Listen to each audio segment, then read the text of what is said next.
Hello, everybody. This is Terence Moore for Terence's Take for the week of Monday, January 28th, 2019. You can catch me on Forbes.com in the written form, particularly this week, Super Bowl week here in Atlanta, Georgia. I've written more than a few Super Bowl-related columns.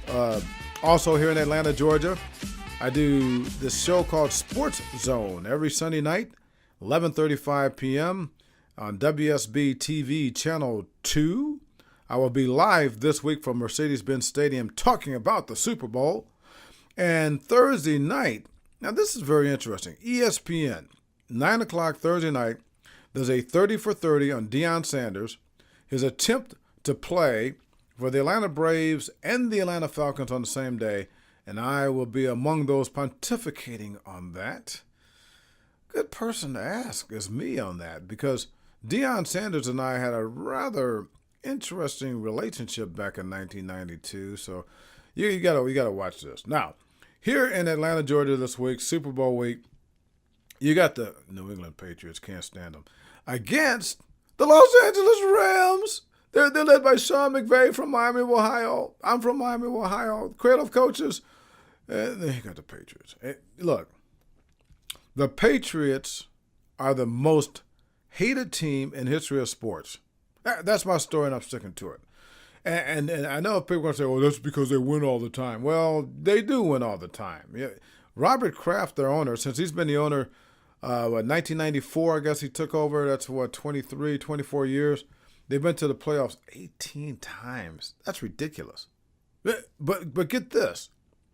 Since they've had this combination of Bill Belichick as coach, I can't stand Bill Belichick, and Tom Brady, I can't stand Tom Brady, as a quarterback, since Tom Brady and Bill Belichick have been the head coach and the quarterback respectively, and that's been since 2001, they've won the American Football Conference, the AFC, 10 times, and they've won a record 5 Super Bowls. So, people dislike teams because they're dominant. No.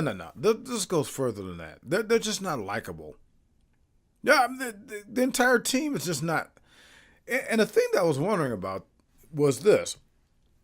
They had the Commissioner's State of the Union address over here at the World Congress Center in Atlanta. And after it was over, I was able to sneak in a question to Bob Kraft, the owner of the Patriots. And I wanted to ask him about the fact that, he's got to realize that people just don't like his team. People don't like him. I don't like him. But here's the question that I asked Bob Kraft, and he answered the question. This is what he had to say. Bob, whenever you're a dominant team like the Patriots, you get a lot of people who love you, but you get a lot of people who hate you, like Duke and Kentucky and Notre Dame in the old days.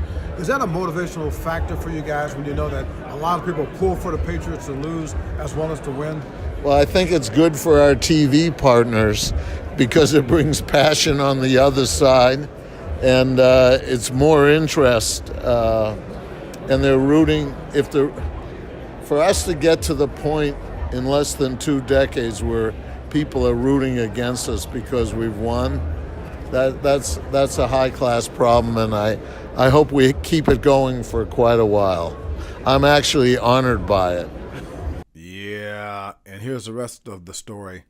After Bob Kraft said that, he gave me a little nudge on my knee, where he said that I'm actually honored by it. He nudged me. That was his way of. It was like a jab, like to stick the knife in and twist it for asking that question. He was rubbing it in. He was just playing around. Yeah, okay. Yeah, he was. But the point is, they're just not the team. They're not America's team. They never will be America's team. Now, I know what some of you are all saying out there. America's original team is a team that a lot of people dislike. The Dallas Cowboys. Well, hold that thought for a minute. Let's go to the Yankees, all right? Because the Yankees were around 40 years before the Cowboys came along in 1960. As far as dominance is concerned, those Yankees with Babe Ruth and Lou Gehrig and wait a minute. Were they really that hated? I mean, people to this day still love Babe Ruth. All right, so that doesn't work. And Lou Gehrig, Today, I consider myself the luckiest man on the face of the. People love Lou Gehrig. All right? So that. And then sticking with the Yankees, Yogi Berra, funny guy. Casey Stengel, the manager of the Yankees, he was considered, hilarious. Derek Jeter, who likes Derek Jeter? So that doesn't work. Okay? But in contrast, let's look at the Patriots along those lines. All right? Who really likes Tom Brady? Are you kidding me? He's just, I don't know. He's like a frat boy, right? That tries to hide the fact that he is a frat boy. Bill Belichick. Nobody would ever accuse him of being warm and cuddly, right? He's a splendid coach. He's great. There's no doubt about it. But you know what I'm saying? Gronkowski, maybe, but that act kind of gets a little old. So, and then other teams that you can say you can put in that hatred category. I talked about the Dallas Cowboys. They came up with that theme of being America's team back in the 1970s, and that was kind of a backlash to that, even to this day, for a franchise that hadn't won anything in since Jimmy Carter? Well, maybe. Let's go up to Bill Clinton in the White House, I guess, right? That was a long time ago. People can't stand Duke basketball for good reason, Kentucky basketball in the college ranks. And then you look in college football, you got Alabama and my Fighting Irish of Notre Dame. I was born and raised in South Bend, so I'm a little partisan toward that. But, here's the thing. Dallas Cowboys, Duke, Kentucky basketball, Notre Dame, Alabama, Yankees, anybody else you can name. For all the haters that they have, they also have a whole bunch of people that love them. They love them. But, in contrast, you look at the New England Patriots, once you start getting west of Boston Harbor, not many Patriot fans out there. All right? But here's the thing. There are three huge reasons to strongly dislike the Patriots. I'm giving them a break. I could have said hate. Three significant reasons why you can strongly dislike these people. All right? First of all, I just said it. They're just not likable. All right. Number two, they get every single call. Think about it, quick. Give me a call that went against the Patriots. They get every single call. And then the third thing is, and this is a big one, folks, ladies and gentlemen, they cheat. Hate to break the news to you, but they cheat. Let's go all the way back to 2001. The very first playoff game for Tom Brady. Well, people say it's a GOAT, but that's a whole other column. But anyway, he is great, but anyway. The very first game for Tom Brady, playoff game, 2001 snow game. Remember that? Against the Oakland Raiders, okay? And the Raiders are winning. They're on their way to doing great things, those Raiders, and their fourth quarter up by 3, and Tom Brady goes back to pass, and the ball gets stripped out of his hands for a fumble. Oh, wait a minute. Why are the officials huddling? I'm going back in time. Okay, why are the officials huddling? What are they talking about? Okay? Why are they pulling out the rule book and going 10,000 pages back, trying to find something? What are they looking for? They got a magnifying glass. They're way deep in the weeds on this one. And then they see something called the what? The tuck rule? What's the tuck rule? Anyway, that's me going back in time. Let's go back to present. So the officials come up with the tuck rule. And they said that, since Tom Brady's hand was going forward by just a little bit, a centimeter or whatever, that the ball it was ruled an incomplete pass as opposed to a fumble. Patriots keep possession, and you know the rest of that story. Patriots win that, and they go on and they win the Super Bowl. Anyway, the Tuck rule. Oh, boy. Well, but at least it wasn't Spygate. Yeah, you remember Spygate? That comes along in 2007. This is when they've got cameras from their sidelines trained on the sidelines of the New York Jets, stealing defensive signals. That's illegal, by the way. They got caught for that. And then they were even accused of doing the same thing during, a Super Bowl. Okay, because they denied it. And you got to wonder, how many other times did they do this? All right. We don't know, but here's what we do know.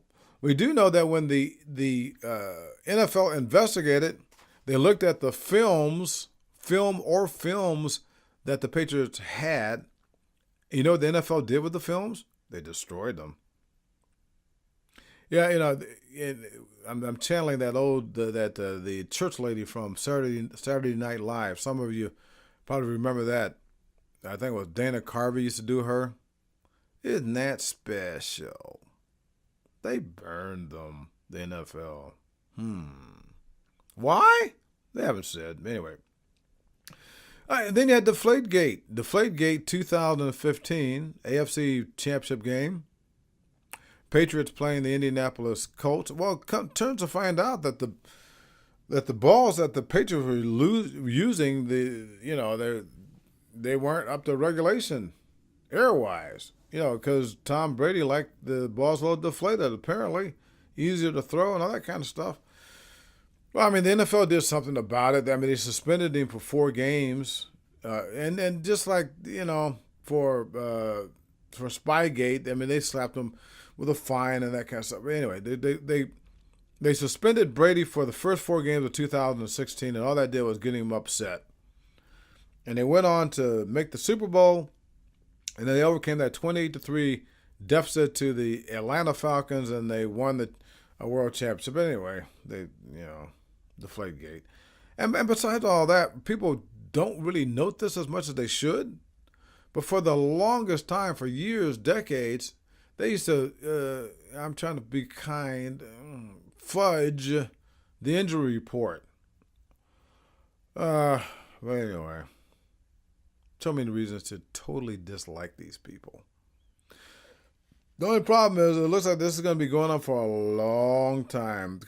Tom Brady is 41, and Brady and Belichick have had their issues, all right? But they just keep on winning. They're in the World Series, not the World Series, they're in the Super Bowl. You call it the World Series of the NFL, but they're in the Super Bowl again for the 3rd straight year here, the same combination. And Brady is 41 years old. His contract, the final year of his contract comes up in 2019 after this coming season. So right after I asked Bob Kraft that question about the hatred and his team and whether that motivates them, and as you saw that it got him going, somebody asked him a question about Brady. How long is Brady going to be around? How long do you want Brady to be around? And this is what Bob Kraft had to say. Robert, how are you? One of the questions I've heard you be asked is about Tom Brady and just being entering next season, the final year of his contract. I think some people would say a 42-year-old, the idea of extending him might sound preposterous to many, but given what he's proven to you over the years, would there be any reservations from you guys to go ahead and extend that out? Well, think about it. The last 3 years, we've been privileged to go to the Super Bowl with a quarterback in place. I would be quite surprised if he didn't continue for quite a while as our quarterback. And how much does having him mean to you and the franchise? Well, it's he and having the head coach that we have and having Tom, there's a unique symmetry there and chemistry, and it carries over to the whole organization. I think we're very lucky. We're very lucky. Very lucky? I guess that's one way to put it. Anyway, we will see you next week for more Terrence's Take, and hopefully, the Los Angeles Rams, coached by Sean McVay of Miami, Ohio, hopefully they will be the Super Bowl champions for the good of the world.